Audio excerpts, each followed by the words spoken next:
नमस्ते र स्वागत छ हजुरहरूलाई नेपाली होम कुकिङ च्यानलमा। आज मैले हजुरहरूको लागि टेस्टी र यमी आमलाको मुरब्बाको रेसिपी लिएर आएको छु।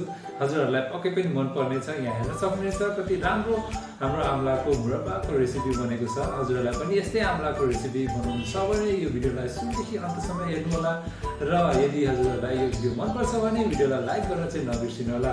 र सुरु गरौँ है त हाम्रो आमलाको मुरब्बाको रेसिपी।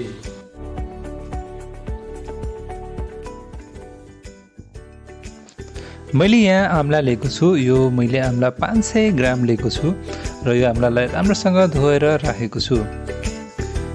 त्यसपछि मैले यहाँ मिश्री लिएको छु। मैले यो डल्लोवाला मिश्री लिएको छु। यहाँ 500 ग्राम मिश्रीको प्रयोग गरेको छु। अब यो आमला लिने र आमलालाई मैले यसरी काँटावाला चम्चाले पाल पारेको छु। यसै गरी मैले यो सबै आमलामा काँटावाला चम्चाले पाल पारेको छु। मैले यो मिश्रीलाई पाउडर बनाएको छु। यसरी मैले ग्राइन्डरमा पिसेर मिश्रीलाई पाउडर बनाएको छु। अब हामीले यो आमलालाई बोइल गर्नुपर्ने हुन्छ 5 देखि 6 मिनेटसम्म। मैले यो आमलालाई पानीमा राख्दैछु र यो आमलालाई 6 मिनेटसम्म बोइल गरेको छु।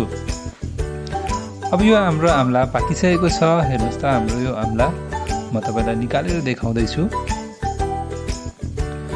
अब यो आमलालाई यो पानीबाट निकाल्नु होला र यो पानीलाई तपाईहरुले नफ्याँकिकन प्रयोग पनि गर्न सक्नुहुनेछ कपाल धुनलाई। अब मैले यहाँ प्यानमा मिश्रीको पाउडर राख्दैछु र त्यसमाथि मैले यो आमला राखेको छु।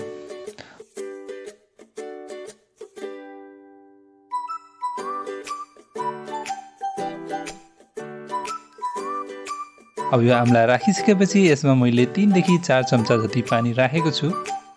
मैले लो फ्लेममा यो मिश्री र आमलालाई पकाउनु पर्ने हुन्छ, यानी कि क्यारमलाइज गर्नुपर्ने हुन्छ। यदि हजुरहरूलाई पनिर वा मसरुमको सब्जीको रेसिपी चाहिएको छ भने माथि कार्डमा मैले लिङ्क दिएको छु, त्यहाँ गएर हेर्न सक्नुहुनेछ।